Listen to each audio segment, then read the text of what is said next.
How you doing? I'm good. Good to see you, bro. This is my Same here, first. bro. This is my first Zoom, so let's hope it goes well. Oh, wow. Nice. I've been dealing with the live stuff, so we get it to grips, you know. We get it to grips. Yes, sir. Yes, sir. Yes, sir. Yeah, man. Let's kick it off. So it's the Afro wave within Africa, Worldwide FM. Dan Blake, joined by one of, I would say, the heavyweight superstars of the whole Afrobeats movement right now, Yes, the sir. man Fireboy DML. How you doing, sir? I'm good. I feel good. I feel blessed. I've been working. Oh snap! Can you hear me? Hello, yo, bro. I think you cut out Yeah. there. Yeah. Sorry about that. Nah, I'm sorry, Was bro. interruption. Yeah, I feel good. Feel blessed. I'm buzzing to go. I can't wait. Yeah, man, that's what's up. So, let's take it back. Growing up in Abeokuta, tell us about that upbringing, being in a church choir, your musical influences. Uh, well, I wasn't in the choir for long. I Mm, was just in the choir for like a couple of weeks because I couldn't stand, being amidst people just singing. I've always wanted to be the star of the show. I always wanted to be the center of attraction. So I didn't really enjoy the vibe of being in the choir. I was just there for a couple of weeks. But yeah, I grew up in Abeokuta, a very small, it's not really a small town, but it's a sleepy town in Ogun State. Uh, that was where I'm from. Grew up in the basic family of five, firstborn of three sons, dad, mom, three sons. Very average family. Go to school, come back. I wasn't really allowed to go out of that much, so I was the homebody from way back when I was a kid. I was the lonely kid in his room writing poems, uh, listening to music, reading dark poems, writing dark poems, stuff like that. So that's how I grew into this artistic person, and it's kind of defined my heart today. So I learned everything I knew from the streets, and by the streets I meant school. I wanted to when I went to school, the lingo, how to relate with people and stuff like that. So when I after high school and I went to uni, my second year was when I discovered music and started making music full time. And you went to an English university. Tell us about a bit about that, and would you say that influenced, your songwriting ability? And tell us your writing process. How do you write music? Definitely. Studying English in school definitely influenced my songwriting, and it helped me to discover my sound and to know how to set myself apart. Because I was doing the basic Afrobeat that everybody was doing, and everyone was just saturated with that sound. So I had to discover my sound and had some lyricism to my own Afrobeats, and that definitely helped me. My writing process is unconventional. It's not that I pick up the pen and I start doing the whole thing. I go with the melodies first. Once I hear the sound and I'm in tune with it, the rest just falls in place. In my head, I'm already writing in my head. The words Mm. just keep coming. And naturally, I know how to string words together. So I'm already stringing the words together in my head. And sometimes I lay them down, the vocals. But then I just like to brush up my lyrics and try to make them perfect. And then I write. Actually, that's after I'm putting everything down, then I start to write, start to change the lyrics, start to. So that's basically how my writing process is like most of the time. Sometimes it's just vibes. It's just just go with the flow in your head, lay it down one take. Sometimes it's two takes. It depends on the vibe, to be honest. Wow, man. And when you was like trying to make it in the game, what song got you through those hurdles? What song of yours got you through those hurdles? And when you felt that everything was starting to change and the shift was coming? Two songs, to be honest. Two songs I wrote in my underground artist struggling days. One is titled Star. It's kind of a prophetic song. Just saying where I want to be, where I see myself. I can see myself that day when I'm on stage, people screaming my name, stuff like that. That song really got me through some tough times. And then the other one is I'll Be Fine. It's a Mm. very deep, inspirational song about hope. And that song, I had to remake it. It would start good. I had to remake it when I got signed. Olamide had me remake the song and put it in the YBN Mafia Family album. And that song really inspired a lot of people and got a lot of people through life, to be honest, from the testimonies that the DMs and the messages that they sent to me. So those two songs gave me hope, got me through a lot of tough times, and it definitely helped a lot of people too and inspired a lot of people. And it set that background for me, fan base wise. I think I might be young in industry, but I have a lot of stands, like diehard stands, and those songs were part of the reasons why people I have those kind of fans, people that they were like, "You saved me from suicide, man. I'm with you for life." Stands like that. That's those songs helped me solidify my fan base to an extent. I love that. And the new single Ellie, Yes, sir. It was I New really York. I really love the Chinese flute, the kind of Asian sounds in the record, real strong. Who's it Yeah, produced by? Tell us about yeah. what inspired you to go that route, man, because it's really different. Uh, yeah, it was really different. I'm always all about the unconventional. I'm always all about the different stuff. That's the only way you can switch it up. When you switch it up on them, that's what makes it true. That's what makes a true artist to me, in my opinion. The ability to switch it up, to come up with something different, to catch people off guard. And it was produced by Fuse. Fuse and I have this mad synergy. Like we connect on sonically, we connect a lot. Like that's why he produces most of my songs. My two albums is produced like 80-70% of the songs on my albums. So we just wanted to create something different, something not entirely African, but something that Africans could still relate to. So we just brought that Chinese flute. We took the Oriental route, two different worlds, combined them, and just made people like, wow. Wanted to blow people's minds. That was the intention, and we achieved that. It was beautiful. Out now, Afar, the brand new single Ellie is out now. Make sure you go and support that. And the album Apollo, So it's out there in the world now. yes, sir. Yes, Worldwide FM, Dan Blake, Fireboy DML. It's going off right now. Africa, Yes, London, man. UK, we're in the house. Afar, another big record I'm feeling. There's a lyric check. I want to check where you say, they love me from afar. I gotta be careful, man. Tell us about, Yeah, I feel like it's about the bad minders. It's a real spiritual record. I'm feeling the energy. Tell us yeah, about yeah. Well, to be honest, contrary to most people's thoughts about the song, I actually wrote the song for, yeah, maybe haters, yeah, but not really the haters, because I really don't pay no mind to them, to be honest. The it. song is for the fans. Mm. It's not telling them to fuck off. It's just saying, Yeah, I appreciate you guys for the love. I yeah. love you guys too, but let that stand, let that love that you claim to love me, let it be from afar, let it be from distance. It's fine. You can love me from afar. I love you too from afar. Just respect me as an artist. Keep your boundaries. Don't try to come too close because I don't want that. I'm a very private person.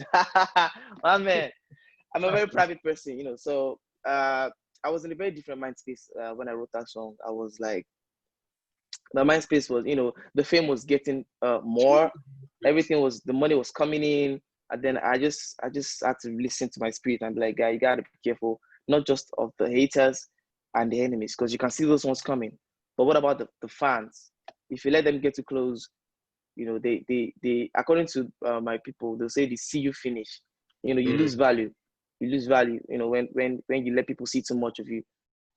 So that's what that song is about. To be honest, it's just saying I appreciate you for standing me, but stay away.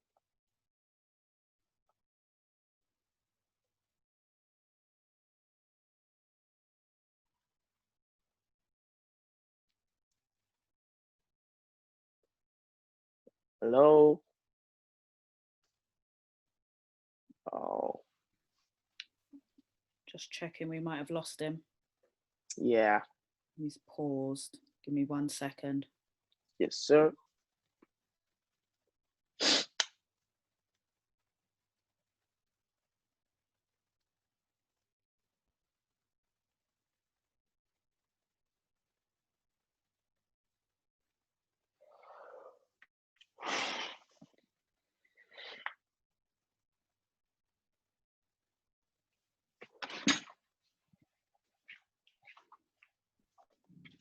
he's just trying to log back in.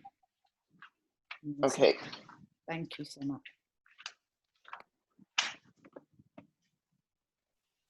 Hello.